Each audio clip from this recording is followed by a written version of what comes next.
رسول اللہ صلی اللہ علیہ وآلہ وسلم کی معاشی زندگی، ذمہ داریوں کا دور۔ سامعین، رسول اکرم صلی اللہ علیہ وآلہ وسلم کی مدنی زندگی اپنی نوعیت اور مصروفیات کے اعتبار سے مکی زندگی سے بالکل مختلف تھی۔ مکہ معظمہ میں آپ صلی اللہ علیہ وآلہ وسلم نے تجارت فرمائی، مختلف مقامات پر تجارت کی غرض سے تشریف لے گئے۔ خوب منافع ہوا، جس سے معاشرے کے ضرورت مند افراد کی خدمت کی، لیکن یہ سب کچھ انفرادی اور ذاتی سطح پر تھا۔ مدنی دور اس اعتبار سے مختلف دور ہے۔ اس دور میں آپ صلی اللہ علیہ وآلہ وسلم ایک اجتماعی نظام کے سربراہ تھے، اور ایک ریاست کے قیام کی صورت میں آپ صلی اللہ علیہ وآلہ وسلم کی معاشی، سیاسی اور دینی ذمہ داریاں بہت بڑھ گئیں۔ معاشی اعتبار سے سرکار دو عالم صلی اللہ علیہ وآلہ وسلم کا ذاتی معاملہ عشرت اور اختیاری فقر پر مبنی رہا۔ قناعت، سادگی اور کفاف پر آپ صلی اللہ علیہ وآلہ وسلم کی مدنی زندگی بسر ہوئی، جبکہ اجتماعی سطح پر آپ صلی اللہ علیہ وآلہ وسلم کے ذمہ بہت سارے مسائل میں سے معاشی مسائل بھی تھے۔ مہاجرین کی کفالت اور ان کی آباد کاری، اسلامی ریاست کے بنیادی اداروں کی تشکیل اور تعمیر و ترقی، غزوات کے سلسلے میں فوجی نوعیت کے مصارف، غنائم اور صدقات کی تقسیم، یہ اور ان کے علاوہ بے شمار مسائل تھے جنہیں آپ صلی اللہ علیہ وآلہ وسلم نے حل کرنا تھا۔ یہ مسائل آپ صلی اللہ علیہ وآلہ وسلم کی سربراہی ذمہ داریوں کا حصہ تھے۔ مدنی دور ایک ایسا دور تھا جس میں اس امر کی کوئی گنجائش نہ تھی کہ آپ صلی اللہ علیہ وآلہ وسلم اپنی ذاتی معاشی جدوجہد کی طرف توجہ فرماتے۔ آپ صلی اللہ علیہ وآلہ وسلم ایسا کرنا بھی نہیں چاہتے تھے، کیونکہ اس دور کا خاص وصف دوسروں کو نوازنا اور عطا کرنا تھا۔ آپ صلی اللہ علیہ وآلہ وسلم نے مال و دولت اور آرام و آسائش سب کے لیے پسند فرمایا اور انہیں مہیا کرنے کی سعی کی، لیکن اپنی ذات اور خانوادہ نبوت کے لیے فقر و قناعت کو پسند فرمایا۔ حضرت عائشہ رضی اللہ تعالی عنہا فرماتی ہیں، آل محمد صلی اللہ علیہ وآلہ وسلم جب سے مدینہ منورہ آئے 3 راتیں متواتر سیر ہو کر گندم کا کھانا نہیں کھایا، حتیٰ کہ آپ صلی اللہ علیہ وآلہ وسلم اس دنیا سے تشریف لے گئے۔ ایک اور ارشاد میں آپ صلی اللہ علیہ وآلہ وسلم کے معاشی احوال کو یوں بیان کیا گیا، مدنی دور میں آل محمد صلی اللہ علیہ وآلہ وسلم کے 2 کھانوں میں سے ایک کھجوروں پر مشتمل رہا۔ بعض ماہ ایسے بھی آئے کہ ہمارے گھر آگ نہیں جلی، کھجوروں اور پانی پر گزر رہا۔ سرکار دو عالم صلی اللہ علیہ وآلہ وسلم کی مدنی دور کی معاشی ذمہ داریوں میں نمبر 1 اجتماعی معاشی ذمہ داریاں، نمبر 2 انفرادی معاشی ذمہ داریاں۔ سامعین، اجتماعی معاشی ذمہ داریوں میں آپ صلی اللہ علیہ وآلہ وسلم کی اجتماعی معاشی ذمہ داریوں سے مراد وہ ذمہ داریاں ہیں جو آپ صلی اللہ علیہ وآلہ وسلم کو بحیثیت سربراہ ریاست اور قائد اسلام کے سر انجام دینا تھیں۔ ان میں مہاجرین کی آباد کاری اور کفالت، اصحابہ صفہ کی اعانت، وفود کی خدمت اور عام مسلمانوں کی مالی مدد شامل ہیں۔ مدنی زندگی میں آپ صلی اللہ علیہ وآلہ وسلم نے ان ذمہ داریوں کو سخاوت، ایثار کے اصولوں پر پورا فرمایا۔ آپ صلی اللہ علیہ وآلہ وسلم کی سخاوت اور ایثار سے جہاں مسلمان نوازے گئے اور فیض یاب ہوئے، وہاں آپ صلی اللہ علیہ وآلہ وسلم کے دشمن بھی مرحوم نہ رہے۔ اس سلسلے میں بہت سے واقعات مذکور ہیں۔ جنگ خندق کے موقع پر کفار مکہ کو شکست ہوئی تو وہ قحط کا شکار ہو گئے۔ جب آپ صلی اللہ علیہ وآلہ وسلم کو اس کا علم ہوا تو آپ صلی اللہ علیہ وآلہ وسلم نے سخاوت و ایثار کے پیش نظر مکہ معظمہ کے قحط زدہ افراد کے لیے 500 اشرفیاں بھجوا دیں۔ اس کے ساتھ ہی ابو سفیان کے پاس کھجوروں کی کافی مقدار بھجوائی اور کہلا بھیجا کہ وہ ان کھجوروں کے بدلے کھالیں بھیجیں جو تجارتی راستہ بند ہونے کے سبب برآمد نہیں کی جا سکیں۔ گویا اس طرح آپ صلی اللہ علیہ وآلہ وسلم نے قحط زدہ افراد کی امداد فرمائی، ملکی معیشت کو سہارا دیا اور کھجوروں کے عوض کھالوں کی تجارت بھی فرمائی۔ آپ صلی اللہ علیہ وآلہ وسلم کی اجتماعی معاشی ذمہ داریوں میں مہاجرین کی آباد کاری، جو مسلمان ہجرت کر کے مدینہ منورہ پہنچے، ان میں سے اکثر بالخصوص اہل مکہ بے سر و سامان میں مدینہ منورہ آئے۔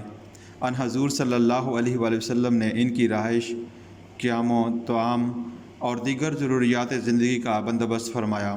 آپ صلی اللہ علیہ وآلہ وسلم نے مہاجرین و انصار کا ایک مشترکہ اجلاس حضرت انس بن مالک رضی اللہ تعالی عنہ کے مکان پر منعقد فرمایا۔ جس میں آپ صلی اللہ علیہ وآلہ وسلم نے مدینہ منورہ کے ایک باوسیلہ و متمول مسلمان کو ایک مہاجر کا بھائی بنایا۔ اسے مواخات یعنی باہمی بھائی چارے کا معاہدہ کہا گیا۔ یہ مہاجرین کی کفالت کا ابتدائی و عارضی انتظام تھا۔ مہاجرین نے مدینہ منورہ پہنچ کر تجارت کا سلسلہ شروع کیا، جس سے وہ جلد اپنے پاؤں پر کھڑے ہو گئے۔ مہاجرین کے سلسلہ میں آپ صلی اللہ علیہ وآلہ وسلم کے مزید انتظامات میں سے رہائشی انتظامات جو مسلمان مدینہ منورہ آتا اسے عارضی طور پر سرکاری انتظام کے تحت ٹھہرایا جاتا، یا وہ کسی ذی حیثیت انصاری کے ہاں بطور مہمان رہتا۔ اگر ان کی تعداد زیادہ ہوتی تو عموماً شہر سے باہر خیمے لگا کر ان کی رہائش کا عارضی انتظام کیا جاتا۔ بنی اسد کا پورا قبیلہ ہجرت کر کے آیا تو آپ صلی اللہ علیہ وآلہ وسلم نے انہیں مدینہ منورہ کے جنوب مشرق میں بقیع الغرقد میں خیموں میں ٹھہرایا۔ اسی طرح ابو موسیٰ اور ان کے ساتھی حبشہ سے دوسری ہجرت کر کے مدینہ منورہ پہنچے تو آپ صلی اللہ علیہ وآلہ وسلم نے ان کے لیے شہر کے مغربی طرف بطحان کے قریب کیمپ لگا دیا۔ مہاجرین کی مستقل رہائش کے لیے بڑے بڑے مکان تعمیر کیے گئے۔ ان میں عیال داروں کے لیے اور اکیلے رہنے والوں کے لیے الگ الگ مکان تھے۔ ان میں بعض مکان چھوٹے بھی تھے۔ مثلاً صہیب رومی رضی اللہ تعالی عنہ کو جو مکان ملا وہ 2 کمروں اور ایک ڈیوڑی پر مشتمل تھا۔ اسی طرح 3 کمروں کے مکان بھی بنائے گئے۔ حضرت عمار بن یاسر، اسامہ بن زید اور حضرت ابو ہریرہ رضی اللہ تعالی عنہ کو اسی طرح کے مکان دیے گئے۔ یہ امر قابل ذکر ہے کہ ان رہائشی انتظامات اور مکانات کی تعمیر پر جو اخراجات ہوں گے وہ آپ صلی اللہ علیہ وآلہ وسلم اور صحابہ اکرام رضی اللہ تعالی عنہ نے کس طرح برداشت کیے ہوں گے۔ یہ اہم کام یقیناً خصوصی چندہ، رضاکارانہ امداد اور صحابہ اکرام رضی اللہ تعالی عنہ کے باہمی تعاون سے پایہ تکمیل کو پہنچا۔ جو مہاجرین بہت بعد میں آئے انہیں صرف زمین دی جاتی تھی کہ وہ اس پر اپنے وسائل کے مطابق مکان تعمیر کر لیں۔ جب یہودیوں کو یکے بعد دیگرے مدینہ سے نکالا گیا تو ان کے چھوڑے ہوئے قلعوں اور گھروں نے مہاجرین کے لیے رہائش کی وافر سہولت فراہم کر دی۔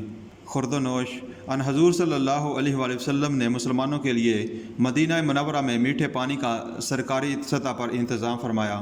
آپ صلی اللہ علیہ وآلہ وسلم کی خواہش پر حضرت عثمان رضی اللہ تعالی عنہ نے 20,000 درہم میں بئر رومہ یہودیوں سے خرید کر وقف عام کر دیا۔ آپ صلی اللہ علیہ وآلہ وسلم نے اس کے علاوہ بھی کچھ کنویں تیار کروائے۔ ایک کنواں کا نام گرس تھا، ایک اور کنواں مسجد نبوی کے قریب درختوں کے نیچے تھا۔ ان حضور صلی اللہ علیہ وآلہ وسلم کا دسترخوان سب کے لیے عام تھا۔ محاذر میں سب شریک ہوئے۔ جب آپ صلی اللہ علیہ وآلہ وسلم مکہ معظمہ سے تشریف لائے تو کچھ رقم آپ صلی اللہ علیہ وآلہ وسلم کے پاس تھی۔ اسی طرح حضرت ابو بکر صدیق رضی اللہ تعالی عنہ بھی 5,000 درہم لائے تھے۔ یہ رقم ملا کر کچھ اونٹنیاں اور بکریاں خریدی گئیں اور اسی طرح خوراک کی دوسری چیزیں بھی، تاکہ آنے والے مہاجرین کی سرکاری مہمان خانے میں خدمت کی جا سکے۔ انصار میں سے اکثر صحابہ اکرام رضی اللہ تعالی عنہ نے اپنے کھجور کے باغ کے ایک ایک درخت کے پھل کو آپ صلی اللہ علیہ وآلہ وسلم کی خدمت کے لیے وقف کر رکھا تھا۔ اس سے آپ صلی اللہ علیہ وآلہ وسلم اجتماعی کفالت کا اہتمام فرماتے۔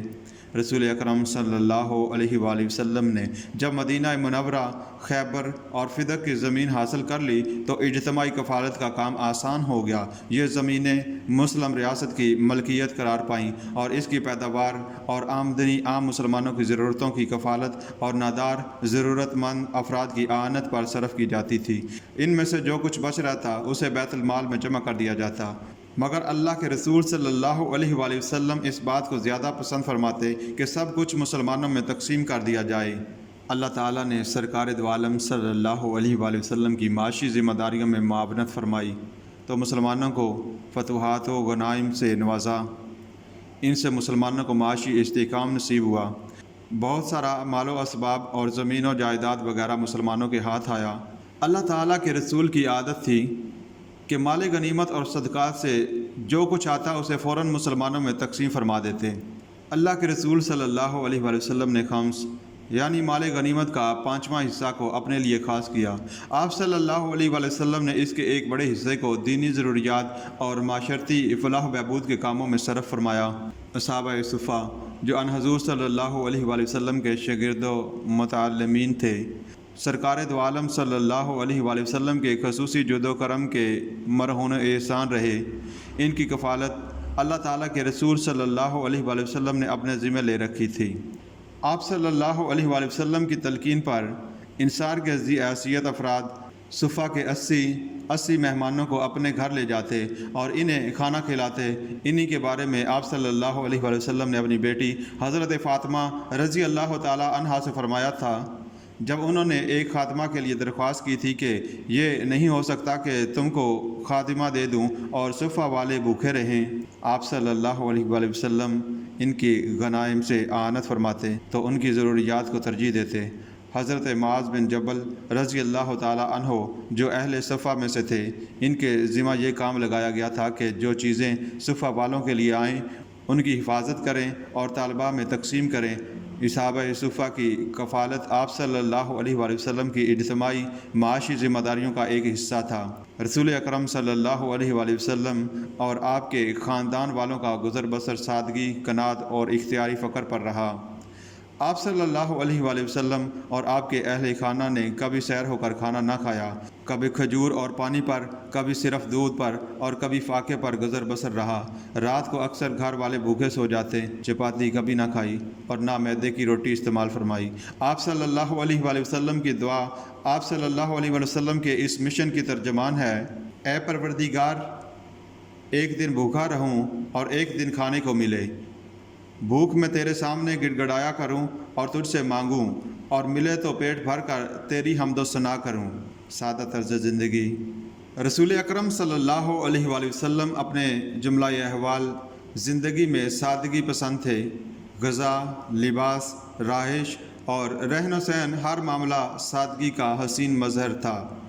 سادہ غذا پسند فرماتے، گوشت کے شوربے میں روٹی ڈبو کر تناول فرماتے، شہد، سرکہ، خربوزہ، ککڑی، لوکی، کھچڑی، مکھن، دودھ اور کھجور کو پسند فرماتے تھے۔ جو کا ستو پسند تھا۔ یہ تمام وہ چیزیں ہیں جو اس وقت ایک عام آدمی کی خوراک کا حصہ تھیں۔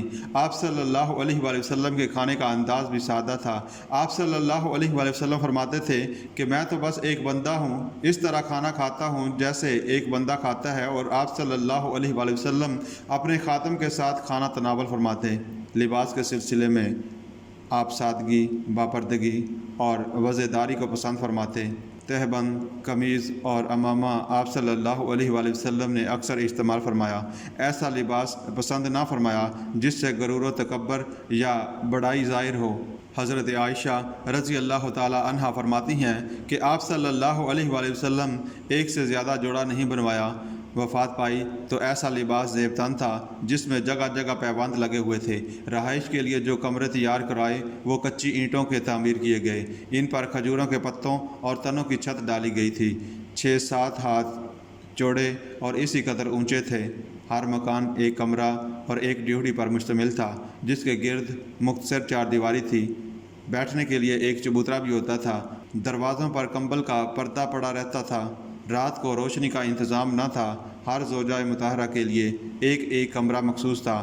رسول اللہ صلی اللہ علیہ وآلہ وسلم نے پوری زندگی انہی کمروں میں بسر فرمائی۔ کل احساسہ لکڑی کا ایک پیالہ، چمڑے کا گدا، بان کی چارپائی اور ٹاٹ کا بستر تھا۔ کبھی زمین پر چٹائی بچھا کر بھی سو جاتے۔